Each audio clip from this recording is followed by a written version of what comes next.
Good African people, welcome to another episode of Africa's Governance Voices, where we are democratizing communication and speaking directly to people, sharing best practices around governance, and speaking to ordinary African people and those in the African diaspora. Today I'm in the presence of greatness, sharing coffee with my sister Cynthia. Cynthia, would you like to introduce yourself? Thank you, Lennon. Thank you for having me. I was actually smiling when you were speaking because I recalled one of the conversations we had before I served as the African Union's Youth Ambassador for Peace for Southern Africa. And I said to you, and I was like, Lennon, it was shortly after graduation, and I said, I'm not going to work with the African Union because it's very disorganized, there's misuse of resources, and here we are 2 years after my term reflecting on some of the work that we've done in mainstreaming young people and serving as a bridge between the African Union as an institution and young peace builders that are working on the ground to promote peace and security on the African continent. I like the way you started. First, let me congratulate you on changing your mind really from trying to be so far away from the African Union and this institution to being directly involved as a Youth for Peace ambassador, and I think you did very well in your term. So we're gonna start by just reflecting on the work that you did. Can you just tell us briefly what was your role and some of the legacies that you left behind as a Southern African representative at the African Union? Yeah, well, thank you for giving me my flowers. I hope the camera people will do a round of applause for the work that we did. Yes, but more important and serious issues. So I was one of 5 people that were selected under the Political Affairs, Peace and Security Division of the African Union to serve as an intermediator between the Peace and Security Division, or which is known as PAPS, Political Affairs, Peace and Security Division of the African Union, and youth networks that have been working informally, and what I call this is building peace through the cracks. Because if you look at the nature of peace building, it's very protocol guarded, very militaristic. But recent studies, including by the Institute of Security Studies, are showing that majority of the security threats and security challenges we're actually facing on the African continent have got a social and even economic rooting. So what young people in informal spaces have done is to form coalitions to work in resolving majority of the challenges they're facing in their communities. And the African Union's Youth for Peace Africa program serves as a bridge between the institution, which is the AU, and these young people that are working to promote peace and security. Lovely. So that's in a nutshell the work that we did. Just briefly yourself in a nutshell. Who are you? Where are you from? Where did you go to school? And what made you change your mind to want to work with the African Union? I'm used to the technical questions. So whenever somebody asks me about something personal, I have to give it a think. But I'm a graduate of development studies, WITSI, because WITS gives you the edge. Of course. But I studied development studies out of the need or desire to want to contribute to the community and society. My background is in criminology and criminal justice because I wanted to be a lawyer when I started off, but I also didn't have as much knowledge in terms of career opportunities and possibilities within the humanities and social sciences discipline. So I went into development studies to kind of figure it out, and then I came across conflict resolution, and some of the work that I did was in Rwanda with the National Commission for the Fight Against Genocide, and that was sort of the first direct interaction with conflict resolution and post-conflict reconstruction. And that laid the groundwork for the work that I did in peace and security. And where I'm from, I am Zimbabwean, and Zimbabwean who lives in South Africa. I come from a family of 3 kids, and 2 of my father's children are scientists. They studied engineering, so I was like the black sheep of decided to do social sciences. So I had to do social sciences, I see. and I think I'm happy with that decision. No, that's good. That's good. Now, can you just give us an overview of the peace and security architecture, in layman terms, so that those that don't understand how it's currently configured at the African Union level, because you interacted directly with the department in Addis Ababa. I think a lot of people, when they think of peace and security, they're thinking of peacekeepers that are sent to the front line, particularly to stop conflict. That's true. And in fact, one of the questions that I received in most of the interactions we had with young people is a level of expectation for responses and resolutions to peace and security threats to actually come from the African Union itself as an institution, with very little to no responsibility that individuals within specific member states took. So when you look at the African peace and security architecture, you're looking at a guiding framework that sort of provides the guardrails for the responses that the Peace and Security Council, for example, implements when there is conflict in cases such as Sudan.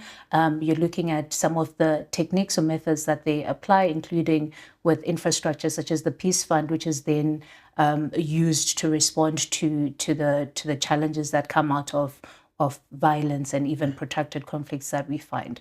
In terms of APSA itself, I think a key part of that structure is the Peace and Security Council, which is a 15-member state council, which also mirrors or reflects the council that you find within the United Nations or the United Nations Security Council, which also has 15 member states, with 5 being permanent and 10 being non-permanent members. So you find that same structure being mirrored at the African Union. And how it works at AU level is that you find 3 countries per region. We have got 5 geographic regions on the continent, being Southern Africa, Eastern Africa, Northwest, and Central. So these blocks then elect 3 countries that then go on to represent the region within the PSC. So I think that's, yeah. If you look at most regions, if you think of the Middle East, you obviously find Al Jazeera. If you think of the US, there's CNN. The UK has BBC. But you don't have that voice that is speaking on behalf of the African continent. Maybe that's one of the reasons we don't hear much about what's going on in terms of issues of violent conflict and how we can stop it. And this podcast hopefully can amplify the African voice, I guess.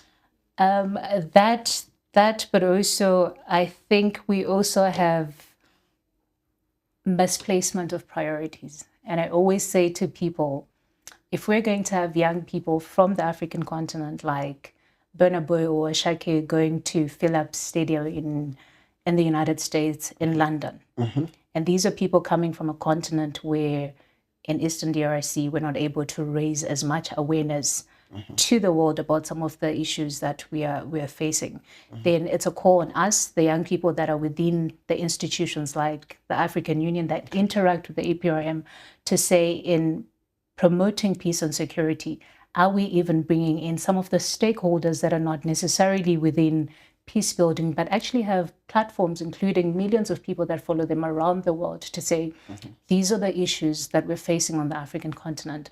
And beyond it being a pop concert or a concert that brings millions of people in Germany, how can we strategically place ourselves to ensure that issues that matter on the African continent are heard in certain spaces? And these are spaces that have got a very high subscription of young people. I think we're on the same thinking framework. I want to bring you to discussion around policy, particularly the Transitional Justice policy framework that has recently been popularized and is being adopted by the African Union. Do you think young people have welcomed it and it's being popularized enough? That's a tough question. Yes. And also because this year is the thematic year of the African Union is a year of reparations.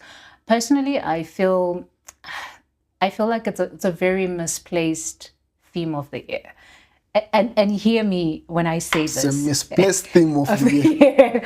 I think there are several other priorities on urgent issues in the African continent that the African Union should be championing. Reparations are not good enough to demand? Reparations from who?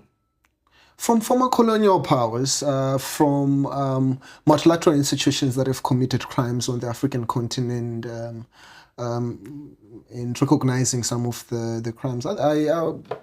Maybe I'm interrupting you here, but you need to then narrow down in terms of why.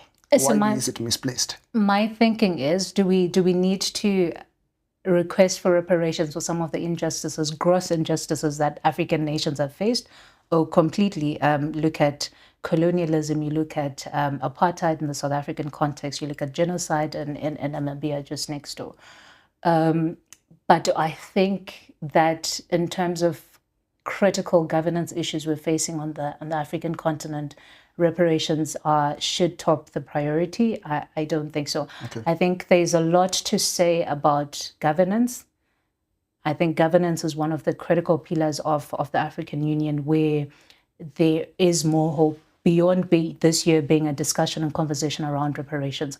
I think getting governance structures right on the African continent would deliver certain public goods that reparations won't. And the reason I'm saying that is that this is also happening at the backdrop in most countries where there's misuse of funds. And reality is majority of our countries are not poor countries. You look at gold reserves, you look at mining, you look at even just ourselves as people, you look at agriculture.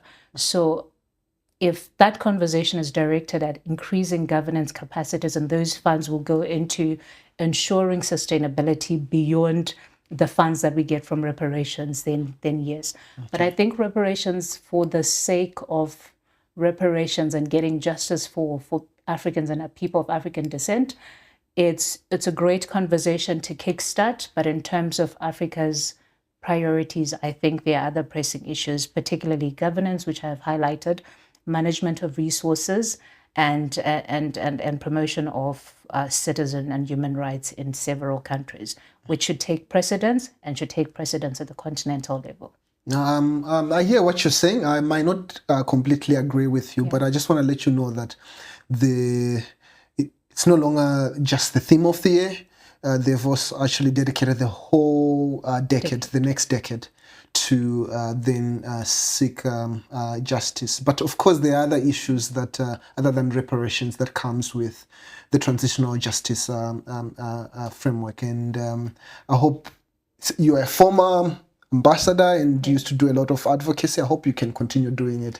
You didn't pack your ambassador role when your term ended.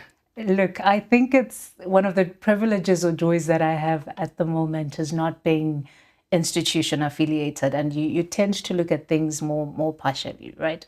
And I think it's good to have justice and reparations as the decade of the year. It's good to set the tone for engagements, especially in relations between Africa and Europe or other stakeholders. But I'll still stand 10 feet down on the fact that I think governance and delivery of public goods is a critical issue. The second point that I want to make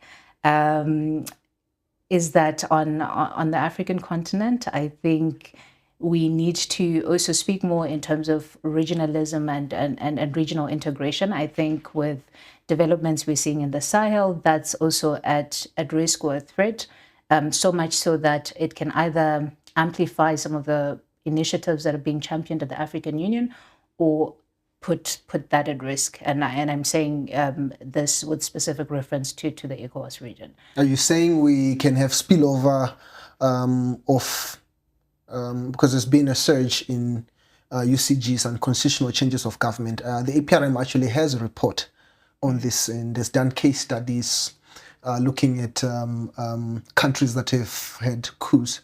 For those that have not actually seen this report, go on the APRM website and download the Africa Governance Report that's looking at unconstitutional changes of government. And I think they look at Lesotho, Ghana, Sierra Leone, one of the countries that I think Guinea, our team was actually caught up in Guinea when the coup was taking place. But do you think now there'll be a spillover and we're going to see more unconstitutional changes of government on the continent because of what has been happening in the Sahel? Spillover, maybe highly unlikely. I mean, there are several factors that go into a military coup. And as you're saying, I'm actually recalling I was in Niger about 2 weeks ago in Niamey. And there is a structure of the AES, which is the Alliance of Sahel States. And as we were there, one of the friends that I was with, they said to me, "Oh, you can't take a photo with this because you're affiliated to the African Union." I said, "Oh, I actually can." I am saying that to say unconstitutional changes of government are not happening in a vacuum. And it goes back to the point I was making around governance. I am yet to be convinced that young people in Africa are going to be championing military rule and military leadership. What that statement is, or what that support we see going there is actually a protest against democracy not being able to deliver and against certain governance structures not being able to deliver. When the price of food goes up in Harare or in Lusaka, it goes up for everyone in that community. And what we find articulated in some of these very progressive democratic pronouncements, it's actually people wanting to put food on the table. It's people wanting to send their kids to school. It's people wanting to have access to health and certain services. So perhaps spillover will take more variables. But what I am hinting at is that what we find in the Sahel is actually what we call regional occurrences with national manifestations. The fact that it happens... you need to repeat that. That's, what do you call it? So these are sort of regional occurrences with national manifestations. By national manifestations, what I'm suggesting is the fact that it happened in Niger doesn't mean that conditions for a coup to happen in Zimbabwe are non-existent. It's the protesting against issues around service delivery, around the high cost of living, around being in the same societies that are highly unequal, such as South Africa. That could set already the foundation for disgruntlement and people to protest. It then happens in a context in Sahel because of other aggravating circumstances. For example, presence of insurgent groups that then amplify, or even presence of a military that's able to sort of jump on the cause that people are already indicating to have some level of disgruntlement over. Since you spent time in the youth development ecosystem, you served for 2 years, you probably have a deep understanding of some of the issues and some of the good things that are taking place. Which region is currently doing well as far as youth peace and security and just development in terms of vibrancy, and which region can improve, can do better? Because I served as the ambassador for Southern Africa, then it's Southern Africa. You can't be biased. You just cannot be biased. I think each region has got its own challenges. For example, if you look at peace and security concerns within the Southern Africa region in countries including Botswana, Zambia, South Africa here, majority of them are hinged on economic and social issues. For example, I said earlier that I'm yet to be convinced that support towards unconstitutional change of governments is pure support and understanding of militarism. It's actually a protest against delivery not being able, against governance not being able to deliver. Right. So if you look at the Mozambican context, or even the Southern Africa context, I think unemployment is a big issue. So we may not have active conflicts. For example, if you look at the Sahel region, or even countries like Cameroon, where I was in, or even Nigeria, where you have very active insurgents such as Boko Haram, but that the same can't be said for Mozambique anymore because of Cabo Delgado. But for majority of the countries within the region, the threats then stem in from the lack or inability to deliver those public goods I referenced to. And if I'm a young person who's unemployed, I graduated from university and I go online and there's a link to join an insurgent group because I can get $100 or $200 a month, rest assured I'm going to do it because I either through social or economic pressures that I am facing. So those are some of the peculiarities we find. I don't think there's a specific region where is outperforming. I think the dynamics are very different and calls for looking at each region and on a case-by-case basis. In South Africa, it's Women's Month. I also want to talk about the empowerment of women on the African continent. You, at a very young age, have been able to work within the high echelons of power, meeting presidents, ministers. You spoke at the United Nations Security Council at some point, and you're a young lady yourself. Do you think more can be done to, in terms of improve gender parity and bringing women to the forefront of leadership? Certainly, I agree with you there. I think there is more that can be done to promote or even support young women and young people that want to get into governance. Of course, the landscape now is very different from what it was. If you look at countries like Namibia, you have quite a number of young people that have made, I think, ministerial, that have also made parliamentarian positions. And, so I have a friend in Namibia that I don't know whether they're bragging or complaining, but they're a member of parliament, say in the whole cabinet, the top echelons of power in Namibia, from the president, those in the prime minister's office and speaker of parliament, the whole executive, it's women. And I think it's such a beautiful thing. Do you think there's hope that other countries on the African continent can elevate women more to powerful positions, such as being in the executive of the presidency? I think only 2 or 3 countries have managed to have women as heads of states. On that note, it actually reminds me of, I'm not too sure if you watched the inauguration of the Namibian president, and she hugged the former president, Ellen Sirleaf Johnson. Yes, I think that was one of a beautiful moment to witness in our lifetime. And I do think that more could be done, but it's also very important to acknowledge the progress that has been made in terms of championing and promoting women's participation in politics and political processes. Is there hope for the African continent? I think so. I think there is hope, both for participation at national level, member state level, but also even within regional institutions such as the African Union itself. About 10 years ago, you couldn't speak about a young person serving as an envoy within the chairperson's office. We've had 2 young people that have held that capacity, and the third one is coming in. And I think that is indicative of the progress, very incremental, but incremental change that we see at both regional and also at national level. And I think there is hope there for many young people that want to get into politics. Of course, it might not happen at the rapid sort of pace that many people are anticipating, but I am quite hopeful that things will change. Let's talk about tokenism within these spaces, not only at the African Union or regional economic communities. From my experiences, it tends to be young people or those that are educated, those that are connected, and those that are in the right places. We tend to forget those in the suburban areas and rural areas. And I think even though we're in a digital era right now, we're having this podcast, but how can it reach a young person in the rural areas of Chad, in Niger, where you were? What can we do? What would be your advice to reach those that are to some extent forgotten in this digital apartheid?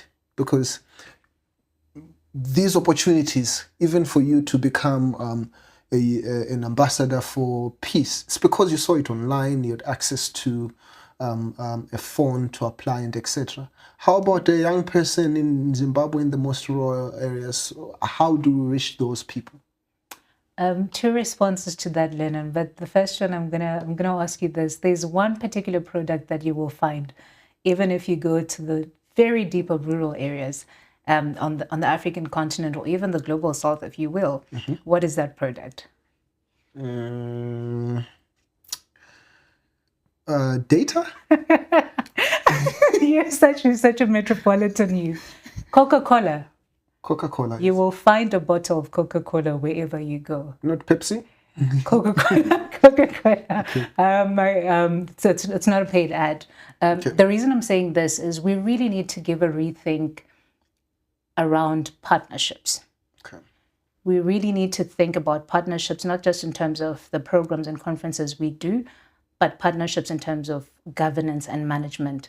And sometimes what we don't find often is partnerships with institutions or people that are not within the governance space. And that's one of the points that are very critical. What I hope to see is actually maybe on this podcast, somebody from the engineering space who comes in to say, if we're going to have a discussion around energy or even renewable resources, I think this is from the technical side how we look at things. We need to think of partnerships with stakeholders that are not within our radius. That's the first one.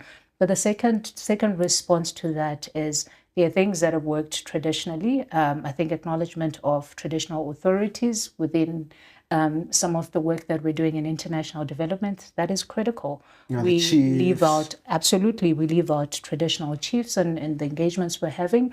And these are people that have the convening power in very remote areas where we don't have access, or even if we do have access, I probably ask you, who are you?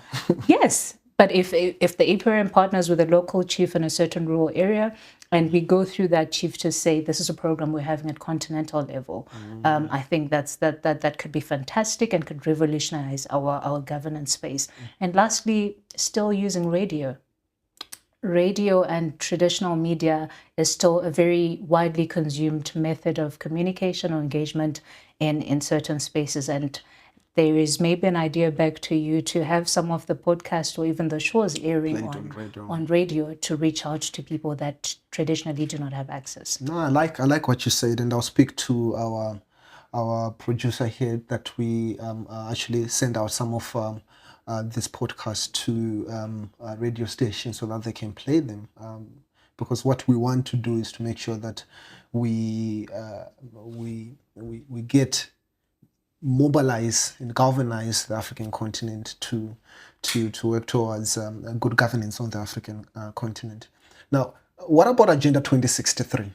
And I've been asking you a lot of questions around policy. Yes. We're going to conclude by discuss something that maybe we can break down to those that may not know around the policy framework of the African Union, Agenda 2063. I've picked up that it's not widely known. But if you say SDGs, which of course SDGs and Agenda 2063 are connected.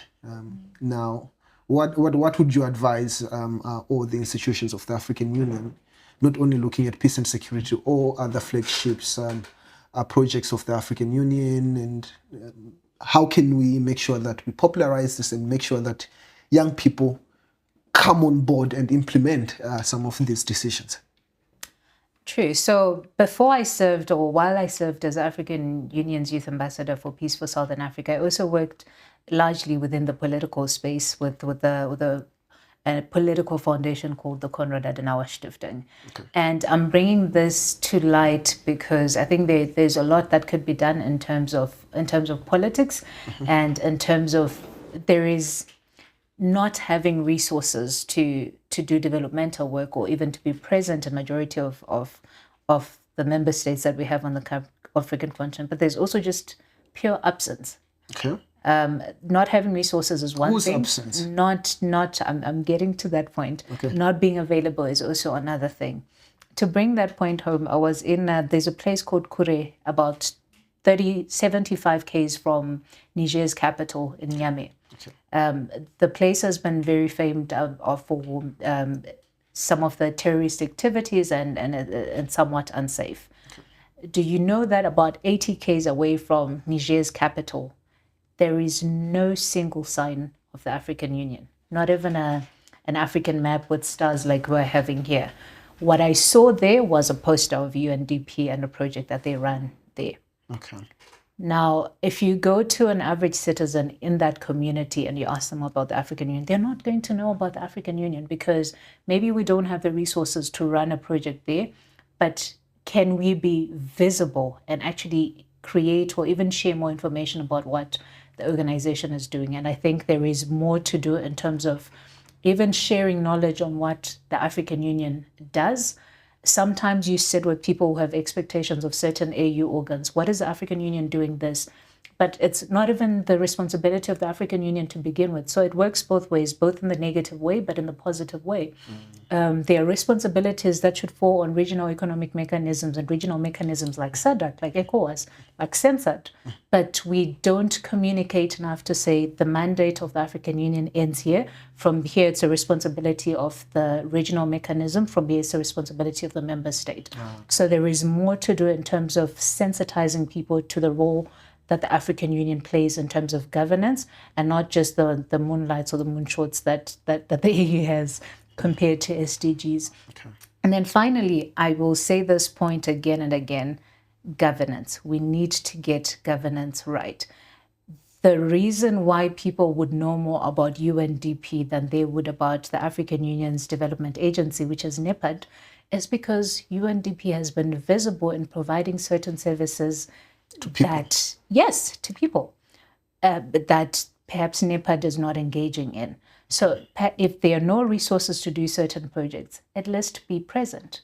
Have people know about what the institution does. So yes, there is more to do in terms of creating awareness and also just being there beyond the perception that people have, and reality is perception of the African Union, the African continent, is not great. It's not a great perception, and there is more intentionality that must be put into revamping that image. Yeah. No. In conclusion, I just want to thank you for coming to this podcast of ours that we're trying to champion in making sure that we're visible, like you said. But the last shot I'm asking you, a parting shot, is where next now from being a former ambassador for peace to now, what's next in your professional career? Are you going to continue serving the African Union that you at some point didn't want to? Are you going to the UN? What next then? I think I'll part on what one of the very popular Africans would say. His name is Brian Kagoro. And he says, young people must normalize saying power. I am going to go for power. That's good. I think that's in the long haul. For now, at the moment, I've been traveling. I did mention going to different places. And the reason I do that is you cannot be a student of humanities and social sciences and not take genuine interest in people. Okay. And before this, I think before 2 or 3 years, I was one of the coordinators of a regional program that worked in about 48 countries. Okay. It's different when you travel for work and when you travel to meet people. There is so much I've had to learn, including the example I gave of what's happening 80 kilometers from the capital in Niger, for example. So I'm in the process of learning and meeting people. I took a short-term career break while the past 3 years have been great professionally, I think they've also been very taxing on myself as a person socially. So I'm doing that, and then hopefully going into my PhD next year. Lovely. So. Miss Cynthia, former African Union ambassador for peace for Southern Africa, she shared really great insights. I just want to thank you so much for coming to this podcast, and I hope you continue working with the African Union. Would like to see you in the high echelons of power. Thank you for having me, and I like that you said working with and not for the African Union, so I still do the best I can from wherever I am. Thank you. Thanks for having me.